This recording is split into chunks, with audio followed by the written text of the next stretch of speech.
In terms of the warrior and Aladdin, as soon as I saw it, I'm like, this is just such a beautiful parallel because in a way you were Aladdin to Hong being Jasmine because even the words I can show you season 3 episode 4, I can show you the world, take you wonder by wonder from room to room and all of the songs, it's perfect. It's perfectly aligned. I wonder if any of the producers or writers really kind of had the tongue-in-cheek moment there. Well, here's a random coincidence, which is that one of the writers on Warrior and also one of the executive producers is Brad Kane. Brad Kane is the original singing voice of Aladdin, the animated film. So Wow. for sure, that our Aladdin connection had sort of nothing to do with my involvement in Warrior. But that was sort of Brad's other life as an actor when he was not only a Broadway performer but also an animated, a very famous animated voice singing A Whole New World with Yeah. Lea Salonga. And so we made the connection later on that we were both Aladdins working on Warrior.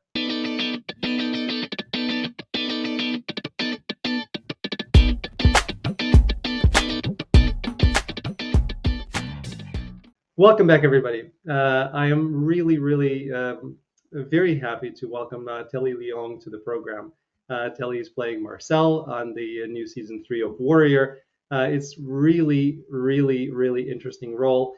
As of this taping, now I know episode 5 just came out this morning. I have not watched it yet. So as of this taping, we're only covering up to episode 4. If you have not watched through episode 4, maybe a few of the things are going to be spoiled for you, so be aware. Otherwise, no spoilers going ahead. Welcome, Telly. Hi, how are you, Alan? I'm doing very well. Thank you so much for making the time to jump on. Yeah, thrilled to be here. So yeah, we episode 2 we also Marcel, and we thought, oh, okay, Hong is finally getting a love story, which we really wanted to have for Chen.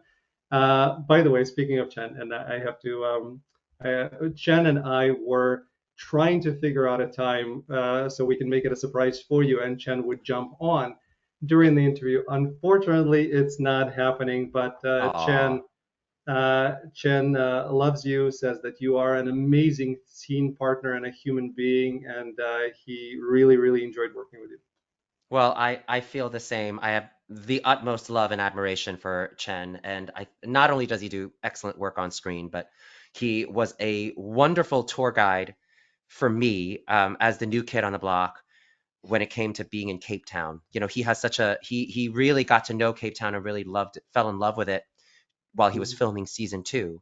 And so when it came time to film season 3, he was the best. I mean, when we weren't working on set and on camera, he off camera, he took me everywhere and he took me to the best eats. That is something that I love about Chen is that just like Hong, he loves to eat. so so I definitely got a great taste of Cape Town because of Chen. So I am very grateful to him. It's so nice because again, I knowing you and the amount of wonderful work that you have done on Broadway, and we'll touch upon all the different pieces of that as well as Warrior. For Warrior community, you know me. This is not just about Warrior. This is also about Telly and his background in his life. But in terms of the Warrior and Aladdin, as soon as I saw it, I'm like, this is just such a beautiful parallel because in a way you were Aladdin to Hong being Jasmine because even the words I can show you season 3 episode 4, I can show you the world, take you wonder by wonder from room to room and all of the songs, it's perfect. It's perfectly aligned. I wonder if any of the producers or writers really kind of had the tongue-in-cheek moment there. Well, here's a random coincidence, which is that one of the writers on Warrior and also one of the executive producers is Brad Kane. Brad Kane is the original singing voice of Aladdin, the animated film. So Wow. for sure, that our Aladdin connection had sort of nothing to do with my involvement in Warrior. But that was sort of Brad's other life as an actor when he was not only a Broadway performer but also an animated, a very famous animated voice singing A Whole New World with Yeah. Lea Salonga. And so, we made the connection later on that we were both Aladdins working on Warrior. And then it's as usual in life, it's the give and receive. So off screen, Chen became your Aladdin. We're showing you everywhere around the Cape He Town. really did. So I find that very interesting.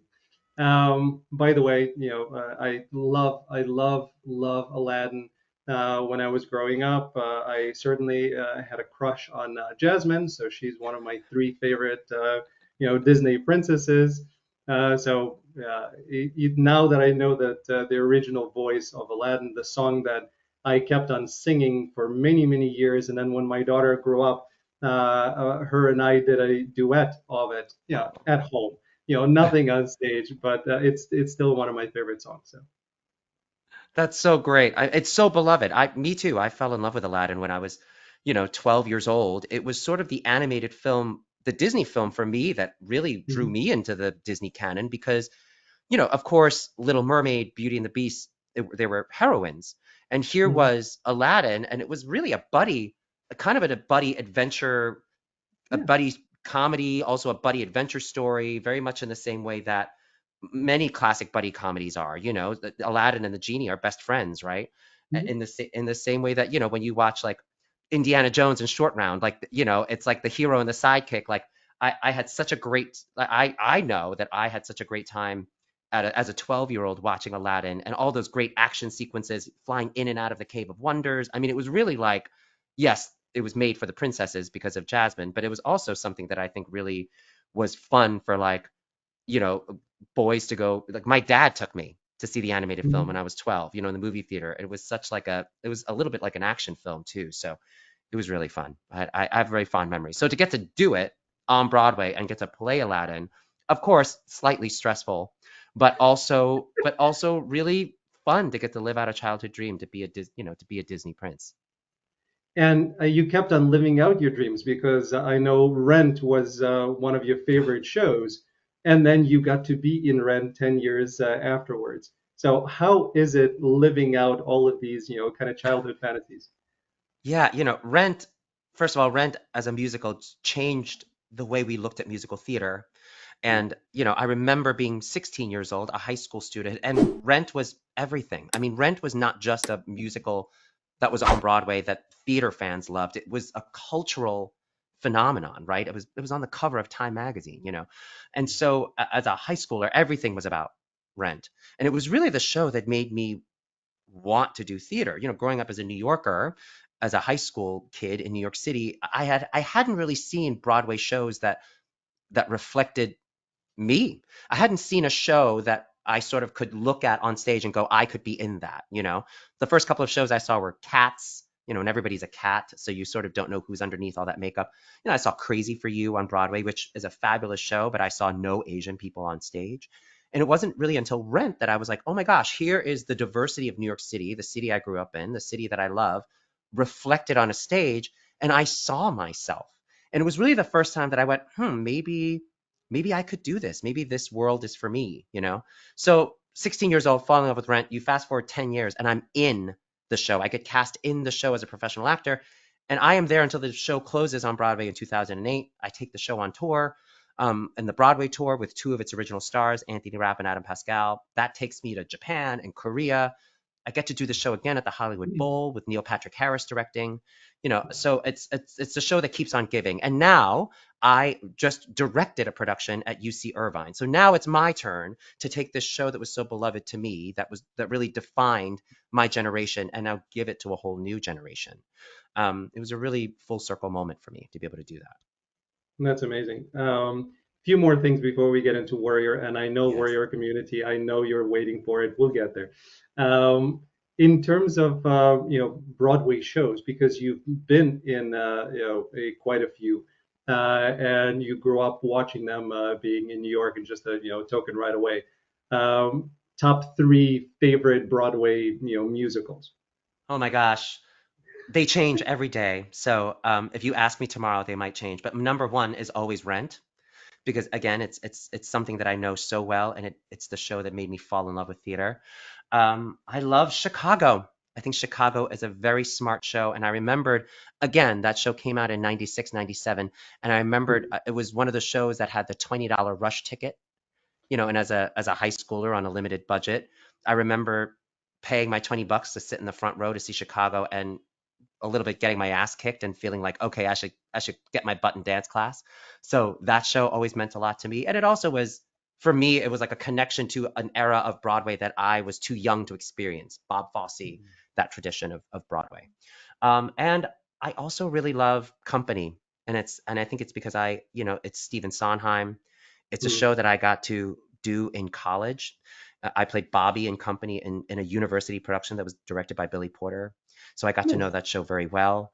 And that score and that music and what it has to say about relationships and love and finding connection and how to find connection in isolating times. I think that really speaks to me.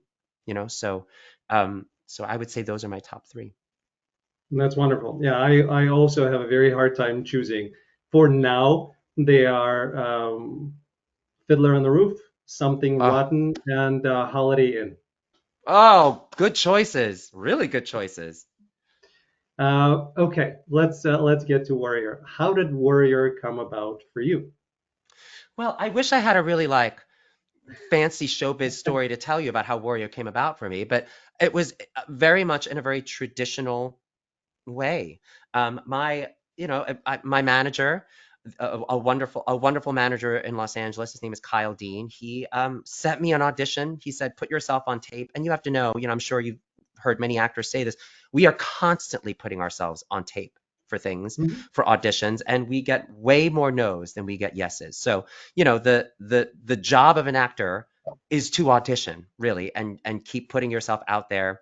And when you actually book the job, that's like the icing on the cake, right? That you get to like actually go be in a theater, rehearse a show, or go on set and actually play out the character. But most of the time, our job is to audition and put ourselves on tape. So here was another, and I remembered when the request for the tape came for this particular role, it was one of those, when it rains, it pours, right? And when it's quiet, it's really quiet. So like, sometimes like right now, while the industry is going through a strike, like I would kill Yeah, for a self tape.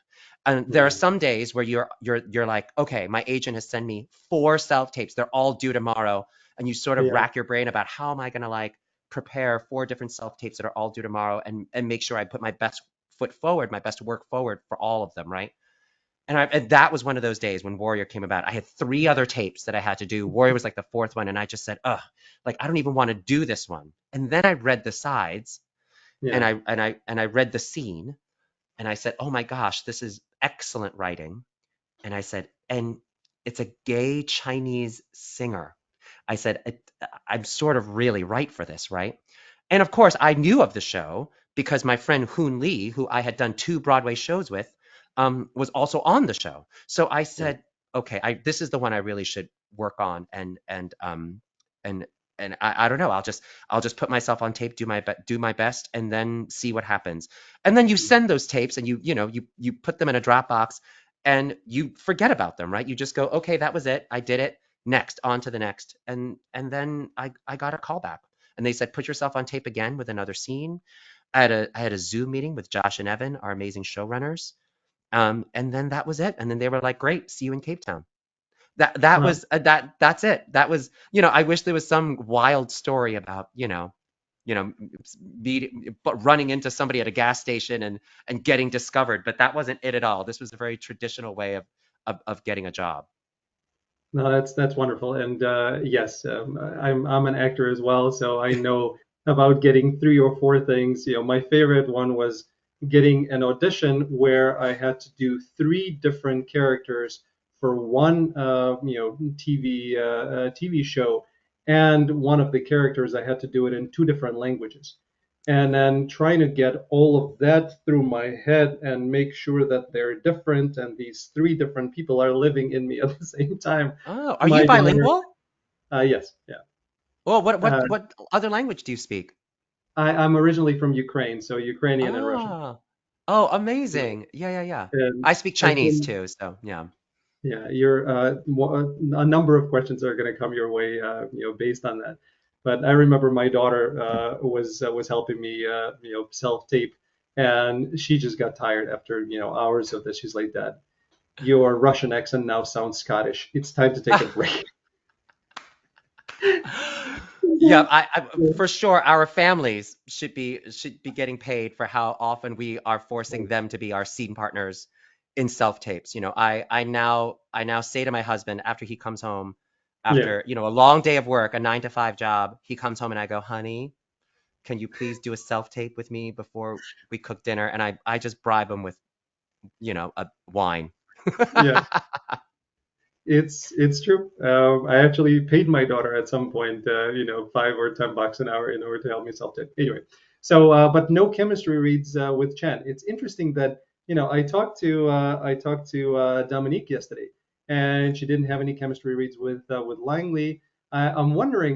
I mean, I know the guys, the showrunners, have made perfect choices, so they know what they're doing. But I'm just surprised that there were no chemistry reads.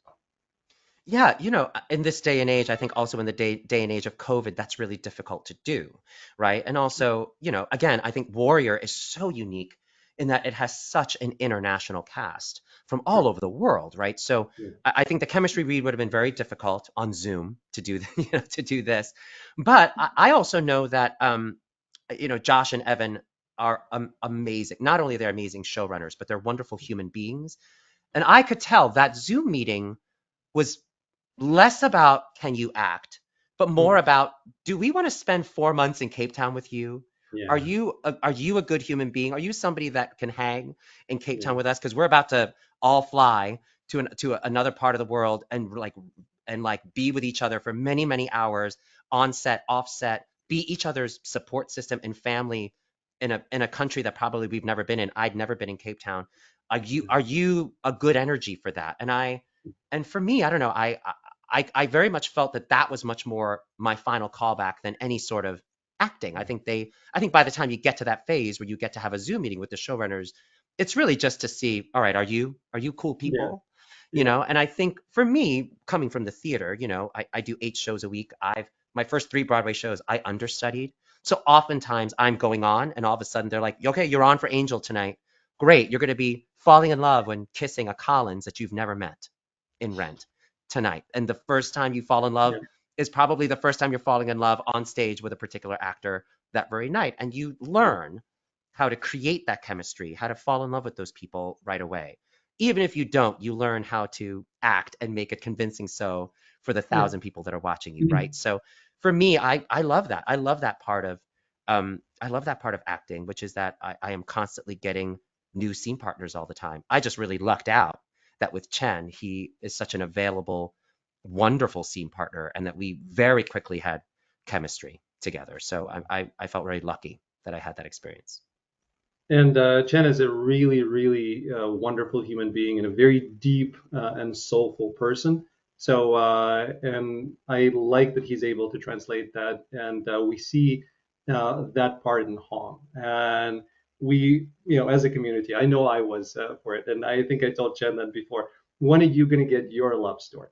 Mm. Because there are beautiful love stories in Warrior. And I'm so happy that, Hong finally got his with Marcel. And they're continuing to break barriers, right? Because you have a show that's international. You have a show that has a heavy Asian presence, which I'm so grateful for. And now you have not just a gay character, but you have a gay character who is experiencing his own love story, and they're not shy about filming scenes. It's I'm very proud of the show for doing that. What was kind of your not takeaway, but when they approached you and I said, "This is where we see this going," what was your first, thought? Well, I have to give credit where it's due. So I know that Chris Aruda, who is an executive producer on the show as well, he's also very open. He's out. He's worked on many TV shows.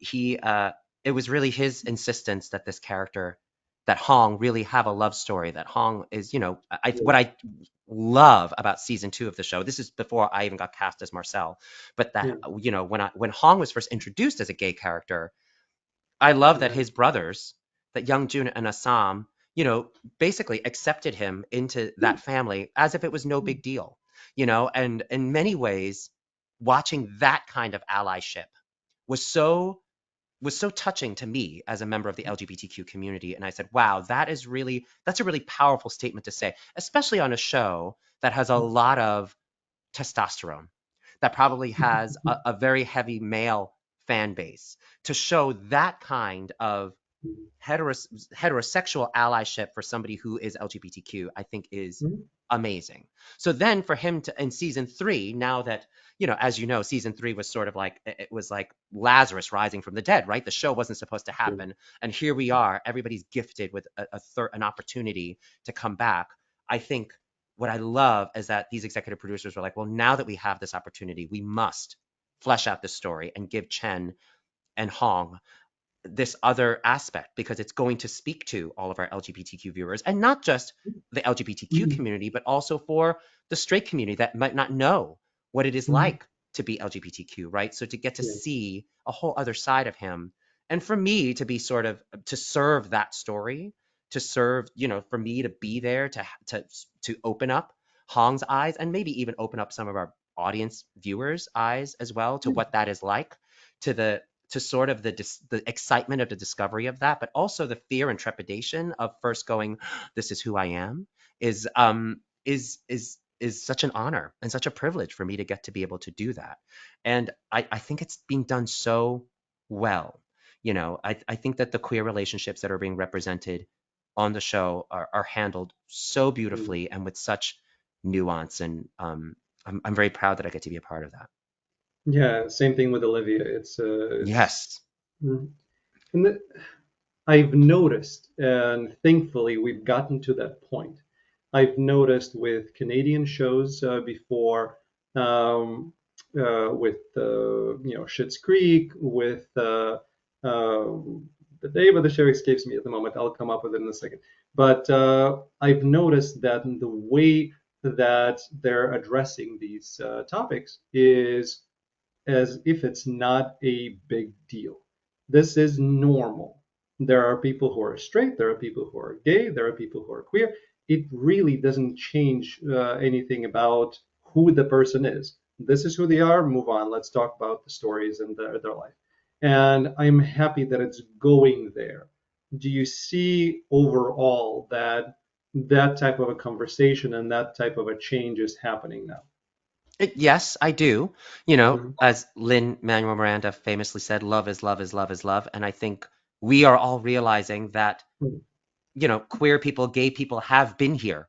They've always been here. You know what I mean? Right. And so, and I think with Warrior, what I think is wonderful is, yes, they were also here in 1870s San Francisco Chinatown as well. So they've always Right. existed. Whether how openly they could have existed and Yeah. how out and proud they could be is different, right? Of course, that came much more in the 1960s when the gay liberation movement was, you know, the Stonewall and all of that really made it so that there was a movement to be out and proud because it was Mhm. necessary.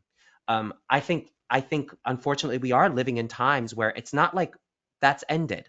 You know, it's not like the need for that has really ended, right? And we see that. We see the pushback legally, the United States Supreme Court, all of those things.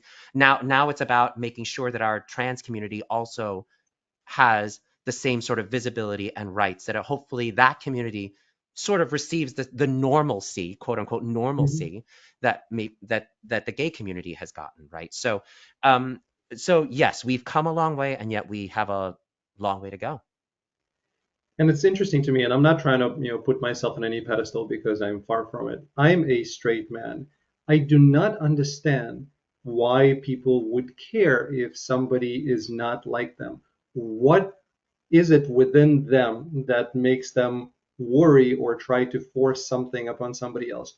Why, in all honesty, why do you give a fuck? Yeah, Seriously, you know, I don't get it. you know, it's interesting. We have in our country, in our very divisive country right now, you know, Yeah, there's you know, it's red and blue, it's black or white, it's, you know, and there's no gray or nuance. And right. I think there is a word that gets tossed around a lot with Americans, and even in our media too, the word freedom. and freedom, I think, means something for a certain sect of our country. Freedom, USA, America, America, America. And I certainly am. I love freedom. I am very thankful for being an American citizen and having freedoms. But that also means I have the freedom to love who I love. I have the freedom. You listen, you look at reproductive rights, right? It's Yeah. you can be against abortion. Don't get an abortion. Like that really is that's it. It is you have the freedom of choice to say, for me, my personal decision is I don't want to do that. You you can not believe in gay marriage. That's okay. Don't marry somebody that is of your gender. That's as simple as that. Like, but to restrict the freedoms of other people to do that, I think is then infringing on somebody else's freedoms. We can all love being Americans and we can all love being free. But I think Mhm. that word needs to be inclusive of everybody in this country. I agree. And as an immigrant, as a Jew, I'm not a person of color, so I didn't have a chance to experience that. But I certainly experienced many people not liking me just because of how I was born or the country that I Yeah. came from, and I had to deal with that as you're a son of immigrants, you're a person of color, you're an LGBTQ community member. You had to deal with your shit along the way. Yes. Um, so how do you deal with that and still continue being empathetic to others? And because it would be easier to lock down, and I don't see that with you. Yeah, I'm not going to say it's not difficult, right? But Mhm.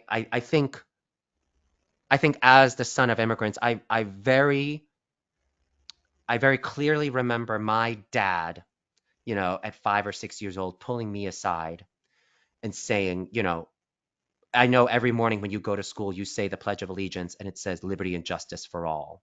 Just so Mhm. you know, that isn't necessarily always the case because of the color of your skin, because of who you are. But you have to know that you are born American. I was born here. My parents are from Hong Kong and they immigrated here, but I was born here. So I am very much Chinese American and I'm proud of both sides of that hyphen, right? What keeps me hopeful is knowing that, America is an idea. The idea is that we strive for that. We strive for that liberty and justice and equality for all. Is it ever perfect? It's not. It is not a perfect country. And I think once we can sort of accept and have the humility as Americans to sort of do away with our American exceptionalism and go, we are not perfect. And yet we are all capable of striving for a more perfect union. We are all capable of striving for that idea. And it's going to be difficult. It is going to be hard. But it is the striving and the process of doing that I think keeps me hopeful. And the process is not easy. It is not. And it shouldn't be easy. This country was not founded on easy. Do you know what I mean? Yeah. So, but it is founded on an ideal that I think we can all get behind and believe in. We may have different ideas about how to get there, but I think if we can all agree that that is what we all believe in, that we Mhm. will get there one day. So I think that is what keeps me hopeful. That is what keeps me positive. I think, again, like I said, we are living in divisive times, but it's interesting. I'm 43. I don't really shy away from my age. I'm sort of in that weird. I'm not necessarily Gen X, but I'm not a millennial. So some people call me an Xennial. And I think, we are the generation that very much remembers a time before social media, before the digital age, before the internet. I remember keeping quarters in my pocket to like for payphones just in Yeah. case. Do you know what I mean? I just had to like direct rent where I had to teach college kids what a payphone was and what an answering machine was, right? And I also remember, but I'm also adept enough. I grew up with the internet, so I know what the digital age is. I know what social media has done to our world. I know how the information traveling fast has affected the way we all see each other, right? I really believe that it is the responsibility of my generation, the Xennials, to like connect people, And I Yeah. think I do that. I do that as a storyteller. I do that as a performer. I do that as a teacher. I do that as a director. I Mhm. really do think that that is maybe my responsibility, is to go, maybe the world isn't so black and white, and maybe we should live in that nuance. Maybe we should live in a world where we sit down with people we don't agree with, and we try to understand their point of view and their perspective, you know? So, and maybe that's the way forward. I hope so. And by the way, you've mentioned your age. I was blown away when before our interview, I listened to some of the other interviews that you have done, especially I think the last one was with Ben, and you mentioned your age. I'm like, no way. Uh, I'm 48. I had no idea, and it makes sense when I kind of go through your IMDb Pro, and you were in Glee, you were in other stuff. So I know that you're old enough, but you don't look that way. So good on you. Well, Alan, I will take that as a compliment. Thank you so much. I also think that, we are all living longer. So I Mhm. think the idea, I mean, I am certainly not, like, when I think of somebody who's 43, I think when I was 23, I had a very different image of what 43-year-old Yeah. me would look like. And actually, it doesn't look like that at all. I just got to make my London debut with George Takei, who's Okay. 86, who made his London debut at 86. Listen, Wow. he does not run around and perform and do 8 shows a week like any 86-year-old I know. So, I have somebody that I can look up to and aspire to be, as when it comes to aging gracefully and aging, aging period, because he's done it in a way where he is busier than ever and he leads a more active life than ever at age 86, and he's still doing what it is that he loves to do. And good on him, and what an inspiration. So I think, my I have to sort of check my own ageism of what I think 43 should be, what I think 86 should be, and leave it at the door. Yeah, I try to, I'm playing mind tricks with myself and deprogram, what, 48, I'm approaching 50, and I remember my parents at 50, and what does that mean? And I kind of threw all that out the window, and Yeah. I'm playing mental tricks with myself. So I don't, one of the tricks was not to think about how old you are. The other trick was like, you know what? I don't care because I've had 48 turns around the axle, and it's cool because it's given me a lot of wisdom and experience and a lot of things that I was able to do. But what does that age mean? And why do I program myself that at this age that means that? It does not. So the latest trick I was playing with myself is like, you know what? In the Bible, in the Old Text, it talks about people living to 200 something. I'm just going to say that I'm in my 40s. That means I've lived a quarter of my life. Moving on and continuing That's on. right. That's right. Biblically, you're a kid. Exactly. And that's how I feel most of the time. Okay. As a Chinese American, as somebody who's familiar with the history of what unfortunately Chinese people had to deal with when they came to the United States, and now being on Warrior, where you are basically just put into something that looks, feels, and acts like that period of time. What emotions did that bring up in you just being on set? Yeah, I have to say, first of all, pride, right? Pride that I was on a set with such brilliantly talented people, especially from my Asian community, right? To Mm. be to have that kind of talent on full display and showcased, I think is really remarkable, and it is not lost on me that I am a part of something like that, and I pinch myself all the time. I really lucked out in that I had an old friend on set with me. Hoon Lee and I made our Broadway debuts together in Flower Drum Song in Wow. 2002. Then we did our second Broadway show together, Stephen Sondheim's Pacific Overtures, at Studio 54 in 2004.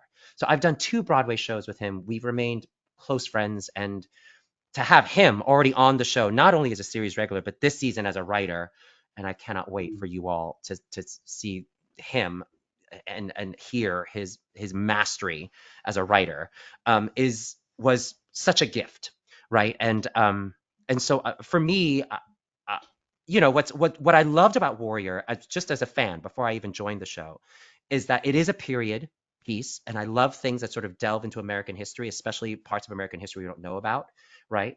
But what I appreciate is that the writers keep it resonant to what our community is actually going through now, Yeah. right? So oftentimes, me as a Chinese American in 2023, I live in New York. I live in one of the most diverse cities in the world. You might know that from hearing some of the car alarms and the sirens passing by during this interview. And I am somewhere where we celebrate our diversity. And yet there are times that I know, even on the streets of New York, that I walk through the streets, people look at me, have no idea who I am, and think I'm a foreigner. That no matter what, there will be people in America that look at me and the Yeah. color of my skin and not think I'm American.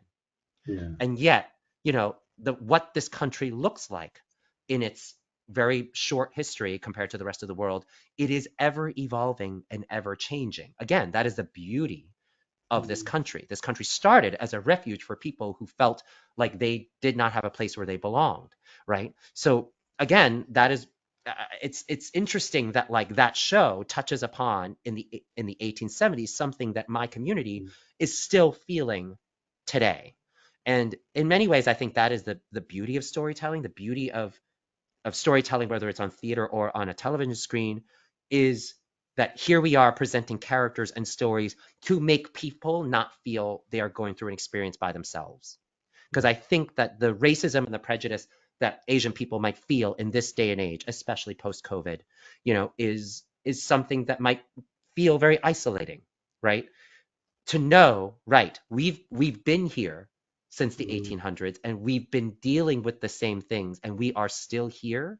It Mm. gives me encouragement, it gives me hope, it gives me strength, fortitude to continue another day when I do experience that kind of racism and microaggression in my real life, right? So as a fan of the show, I really appreciate what the show has done for me as an Asian person. Mhm. Now that I'm part of the show, I hope that like I'm a part of that now. I'm a part of giving some other people that might feel othered or isolated the strength and fortitude to keep going, right? Mhm. And to know that they're not alone, that other people have gone through what you've gone through, and you're going to be okay. Yeah. That's beautiful. In terms of Warrior, I know one of the favorite parts of all the actors that I had a chance to talk to is what I call the Camp Warrior, where it's the getting a chance to whether you're doing any stunts or any fight choreography or not, you just get a chance to be there, work out, be with everybody. What was that like for you? Yeah, I went to a couple of those workouts, and boy, are they tough. Listen, I am a pretty physically fit person. I felt very physically unfit next to Brett and his incredible stunt Yeah. team. It was very humbling to be there. I had no fight sequences on the show. I'm from a whole different sort of universe when it comes to the Right. warrior world, right? I'm very much an outsider. And I definitely in that fight tent very much felt like an outsider, very intimidated. But what I love is that whole fight team, they embraced everybody. They're like, if you want to come and work out, even if you're the most out of shape, uncoordinated person, come and do this thing and be a part of it. And I did it. It was very humbling, and what it gave me was a whole new understanding of how difficult it is to do what it is that they do, and a whole new a level of appreciation and respect for what it is that they do. It is unbelievable. So thank you for not only embracing me fight tent, but also kicking my ass. And what was, as we're wrapping up, what were the kind of your lasting memories and takeaways from being a part of the show? Yeah, I you know, I, I really was so um, intrigued and honored that I sort of got to help Warrior expand its universe, right? Mm. Because so much of the first two seasons was takes place in Chinatown. And as you Yeah. know, San Francisco is a big, big city. And then, you know, there's always what they call the away episode, where Yeah. everybody sort of goes away and takes an adventure, right? Every season. And we, you know, for sure, like that's I won't no spoilers, but you know, that will occur at some point, right? But what I love is that even within San Francisco, there are Yeah. adventures to be had. And I Yeah. think that in episode 4, for me to be able to take Hong to Baker Street and Hmm. to show him the possibility of queer acceptance, of a community, of an inclusive community that accepted you. You know, I would not be where I am today without my family, but I would not be where I am today without my chosen family, without people that I've brought into my life that are just, I don't have any brothers and sisters in real life, and I'm an only child. But I feel like in the theater community, in the LGBTQ plus community, I have found people that are siblings to me, that are brothers and sisters, that are aunties and uncles that have, you know, taken me in and shown me around and taught me things. And I'm very thankful for that. And what I think my character gets to do in episode 4 with Hong is to go, look, here is a whole other family. I know you have family with the Tong, but here is a whole other family of people that you could have, Yeah. and a whole other world of possibility, and you know, and who knows where that's going to take Hong in the next coming episodes, right? So, I know. but I think that for me, I'm really thrilled and honored that I get to have that job, because I know what that chosen family and what that community means to me. You know, I know that as an only child, as somebody who didn't always feel like I fit in school, because I was always the smart kid who was like a band geek, who liked music, who didn't play sports. You know, like I know what the theater community, I know, you know, Mhm. that feeling of, you know, I worked on Glee, that feeling of like finding your family of misfits in a Glee club after school every day. Like I Yeah. know that feeling of belonging, of finding your tribe, of your chosen family. Like I love that I get to represent that on this show. Um, and it's a little, you know, it's a little foreshadowing of what San Francisco will become, right? Because San Francisco, as we Yeah. know, is one of those safe havens and one of those places where LGBTQ plus people can feel very free. Now, it wasn't always that, you know, and Yeah. to show a little bit of what, well, this is sort of where it began, I think is really fun. That is really cool. I'm a Gleek, by the way. I have not Ah, mentioned it. So, I watched it, then my daughter and I watched it together. It's Glee is one of my favorite all-time shows. And growing up, in theater kid myself, theater community, my daughter experienced the same thing. She's in musical theater, um, and for her, in high school, going through all of the things that kids normally go through high school, and just to be a part of that hug and yeah, a open, supportive, loving yeah, community of other theater kids for her was amazing, and I'm so thankful for it. yeah. Yeah. Saved my Uh, life. Theater saved my life, so for sure. hmm. Last question, and this is more for me trying to learn because I'm an empath as well, or empath. And sometimes I struggle with it because I feel all of the energy that's around me, all of the energy that is good and all the energy that is bad. And sometimes a lot of that bad energy continues to stay, and then I have to clear, and it takes a toll on the nervous system, on the emotional body.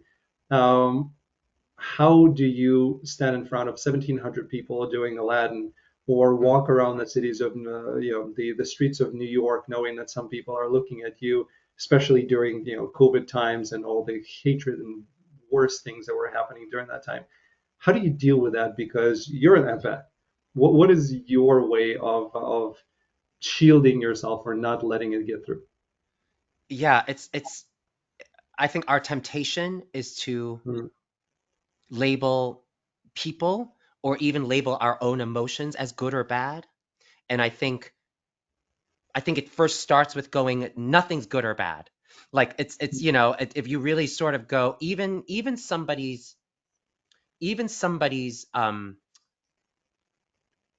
racist remark or prejudice towards me because of COVID, Mhm. trying to understand, right, that comes from fear, and Mhm. fear of the unknown, fear of whatever that is, fear of something they don't understand. That is natural. Have I ever felt afraid of something I don't know? Have I ever been afraid, felt afraid of people I don't know? Sure, these are natural things that occur.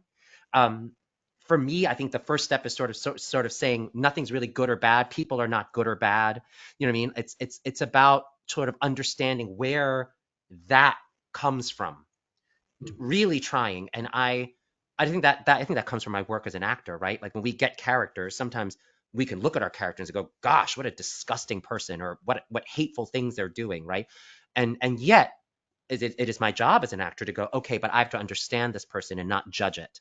I have to look at this person for and understand why they do what it is that they do. Why do they commit these heinous things? Why do they have these thoughts?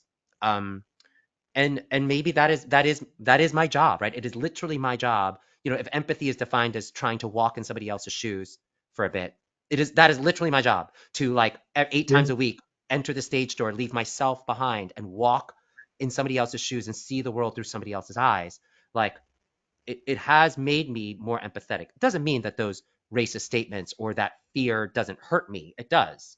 But I think it helps me understand my hurt, and it gives it a context, Mhm. that helps me deal with it better, right? And I really do. I believe that theater artists, we are the expert empaths. You know, during COVID, our business experienced a shutdown like we'd never experienced before, right? And Mhm. I know so many people who were like, I can't do this anymore. I quit. Like, there's no, I can't do this anymore. And I certainly also had those thoughts of going, should I be doing this? Like, is there going to even be a show business for me to come back to when COVID is all over? And then something happened during COVID where I sort of actually doubled down on, actually, no, no, no. The role of artists and storytellers and actors are more important now than ever, because people are not talking to one another, because people are quickly labeling and boxing each other as good, bad, liberal, conservative, whatever all that means, right? That, like, we are ceasing to understand each other. And actually, what actors do is we take the judgment out of all of those labels, and we try our best to understand that point of view, whether we agree with it or not.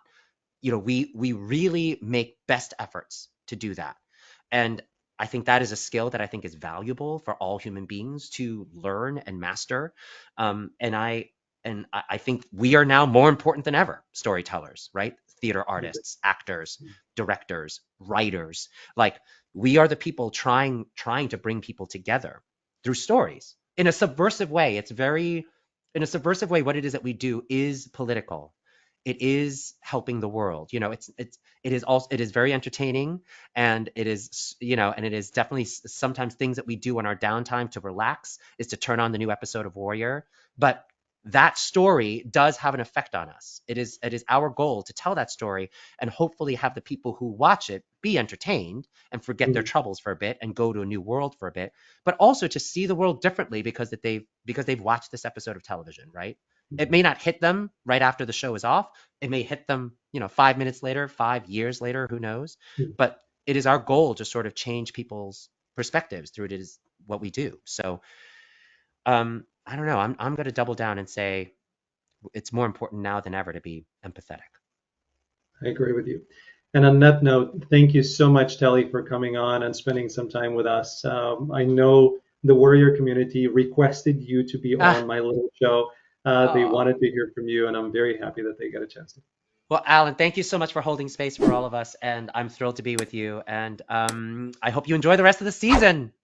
Oh, I certainly will. I think now, as it's coming to lunchtime, so I'm gonna go and watch episode 5. Yeah. Facebook community, we'll talk about episode 5 once it airs. Take care, everybody. Thank you. Take care.